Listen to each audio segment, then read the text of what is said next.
Assalamualaikum warahmatullahi wabarakatuh. Halo anak-anak, apa kabarnya? Semoga sehat semuanya ya. Pada pembelajaran kali ini, kita masih di tema 1, hidup rukun, tetapi dengan subtema yang baru, yaitu subtema 4, hidup rukun di masyarakat. Muatan pelajaran Bahasa Indonesia. Materi kalimat penolakan. Anak-anak, seperti yang rutin kita lakukan sebelum pembelajaran, kita berdoa terlebih dahulu ya, agar pembelajaran kita nanti berjalan dengan lancar dan anak-anak mudah memahami materi yang akan Bu Guru sampaikan.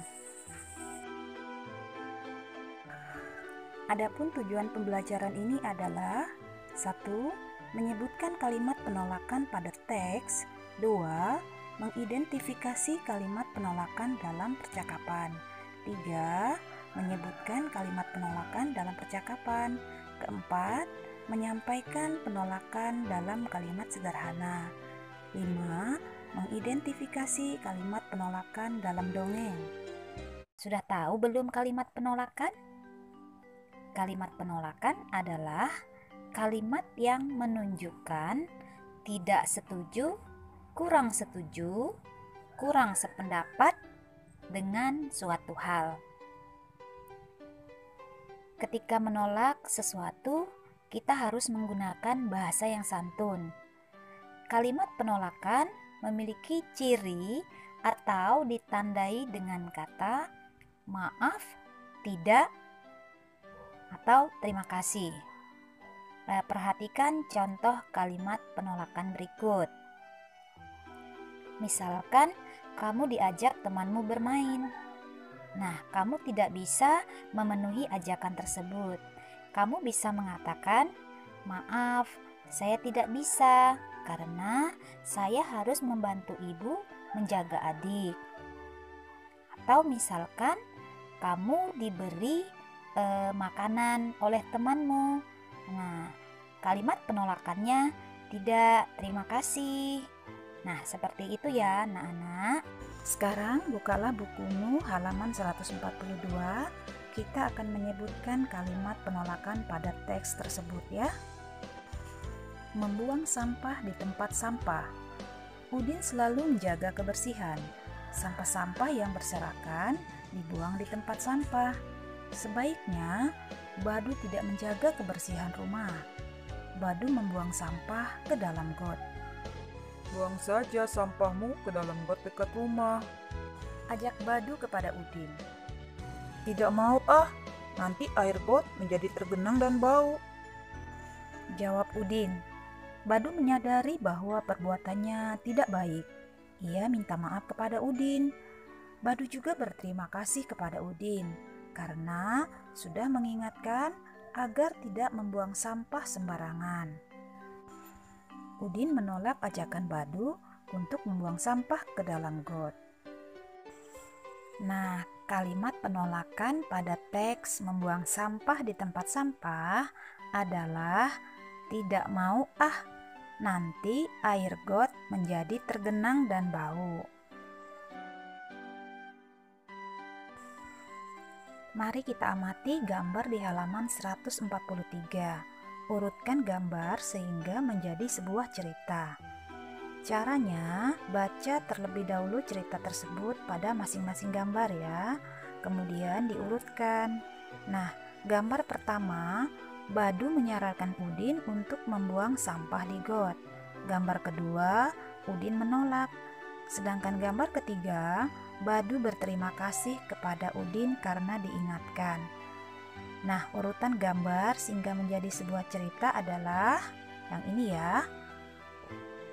Badu menyarankan Udin membuang sampah di got. Yang kedua, Udin menolak. Kemudian urutan yang ketiga adalah Badu berterima kasih kepada Udin karena diingatkan. Sekarang, ayo kita membaca bersama percakapan yang terdapat di halaman 149. Di sini ada Udin, Edo, dan Badu. Udin mengajak temannya melihat sebuah got yang kotor karena banyak sampah. Kemudian di sana juga airnya tergenang. Kemudian Udin mengajak temannya untuk bergotong royong membersihkan got. Tapi sepertinya Badu tidak mau. Badu mengatakan, "Aku tidak mau got kan kotor dan bau." Edo mengatakan, "Aku kurang setuju, Din. Membersihkan got pekerjaan yang berat. Kita sebagai anak-anak belum bisa melakukannya." Badu mengatakan, "Betul, Din. Sudah, biarkan saja." Udin mengatakan, "Tapi got yang tersumbat dapat menyebabkan banjir. Sampah akan menyumbat aliran air sehingga akan meluap ke jalan." Kemudian Edo mengatakan, "Bagaimana jika kita mengusulkan kepada Pak RT untuk mengajak seluruh warga bergotong royong? Kita bisa ikut membantu pekerjaan ringan, misalkan membuang sampah yang dikumpulkan." "Aku setuju, Dok," kata Udin. "Aku juga setuju jika demikian. Aku juga bersalah karena membuang sampah ke dalam got." Demikian kata Badu. Sekarang mari kita jawab pertanyaan berdasarkan teks percakapan tadi. 1. Apakah gotong royong diperlukan di dalam masyarakat? Ya, sangat diperlukan karena gotong royong membuat pekerjaan menjadi cepat selesai dan pekerjaan pasti akan terasa lebih ringan jika dikerjakan bersama-sama. Yang kedua, apakah terdapat kalimat penolakan pada teks percakapan di atas? Ya. Yang ketiga, tuliskan kalimat yang menunjukkan penolakan tersebut. "Aku tidak mau got kan kotor dan bau." Kemudian yang keempat, tuliskan kalimat yang menunjukkan persetujuan. "Betul, Do. Sudah, biarkan saja." "Aku setuju, Do." "Aku juga setuju jika demikian." Ketika menyampaikan penolakan, harus dengan bahasa yang santun dan kalimat yang sederhana ya. Sekarang mari kita perhatikan dua gambar. Gambar yang pertama, di sini juga ada kalimat penolakan. Mari kita baca bersama-sama. "Tidak mau aku malas. Bekerja bakti itu melelahkan." Kemudian gambar yang kedua juga terdapat kalimat penolakan. "Maaf, saya tidak bisa ikut bekerja bakti karena ada keperluan mendadak." Nah, anak-anak, dari kedua gambar tadi juga terdapat kalimat penolakan. Menurutmu, manakah kalimat penolakan yang dapat menjaga kerukunan? Ya, kalimat penolakan yang menunjukkan dapat menjaga kerukunan yaitu gambar yang kedua ya. Kalimat yang diucapkan lebih sopan, kemudian di awal kalimatnya menggunakan kata maaf. Ketika menolak permintaan orang lain, kita harus mengucapkannya dengan sopan. Kerukunan akan terjaga bila kita bertutur kata dengan baik. Pernahkah kamu mendengarkan dongeng tentang menolak permintaan seseorang?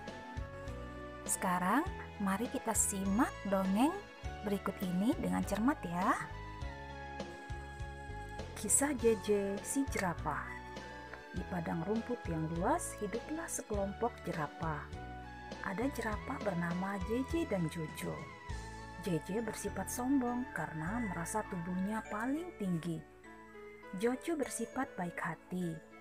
Tubuhnya tidak terlalu tinggi. Pada suatu hari, kakek jerapah meminta tolong pada JJ dan Jojo. Kakek jerapah minta tolong diambilkan daun segar. Namun, JJ menolak. "Tidak mau, Kek. Saya sedang repot." Jojo dengan sekuat tenaga mengambil daun segar untuk kakek jerapah. Suatu hari, JJ mendapat kesulitan. JJ jatuh. Kakinya terjepit bebatuan. Teman-teman hewan lain tidak tega melihat JJ kesulitan. Mereka menolong JJ. Akhirnya, JJ sadar bahwa saling menolong antar teman itu penting. Apakah di dalam dongeng tadi terdapat kalimat penolakan? Iya, ada. Kalimat penolakannya adalah, "Tidak mau, Kek, saya sedang repot." Itu ya, kalimat penolakan yang terdapat di dalam dongeng tadi. Anak-anak pun bisa membuat cerita berdasarkan pengalaman sendiri. Contohnya seperti ini ya. Belajar dari rumah. Hari Jumat saya belajar PJOK. Ibu guru menugaskan kami melakukan praktik dan harus menggunakan pakaian olahraga. Itu yang disampaikan ibu kepada saya. "Maaf Bu, saya tidak mau memakai baju olahraga. Kan belajar dari rumah, bukan di sekolah," kata saya kepada ibu. Ibu mengatakan, siswa harus mematuhi aturan sekolah meskipun belajar dari rumah. Akhirnya, saya mengikuti apa kata ibu. Nah, anak-anak, itu tadi cerita yang kita tulis sendiri. Kalian pun pasti bisa menulis pengalamanmu sendiri kan? Nah, di dalam cerita tadi ada kalimat penolakan, yaitu, "Maaf Bu, saya tidak mau memakai baju olahraga. Kan sekarang belajar dari rumah, bukan di sekolah." Seperti itu ya. Nah, anak-anak, tadi kalian sudah bisa menyebutkan kalimat penolakan pada teks, mengidentifikasi dan menyebutkan kalimat penolakan dalam percakapan, kemudian menyampaikan penolakan dalam kalimat sederhana, dan mengidentifikasi kalimat penolakan dalam dongeng. Kesimpulan dari pembelajaran kita hari ini adalah: 1. Kalimat penolakan berkaitan dengan jawaban ajakan seseorang. 2.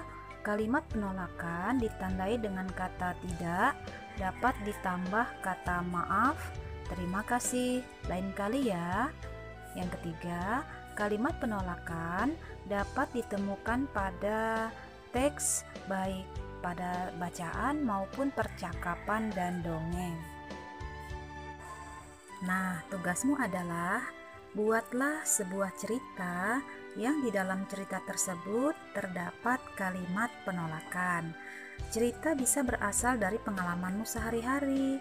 Silakan diberi judul sesuai dengan isi ceritamu ya. Tulis dengan tulisan rapi dan jelas agar mudah dibaca. Baik, pembelajaran kita sampai di sini. Tetap semangat, salam sehat. Wassalamualaikum warahmatullahi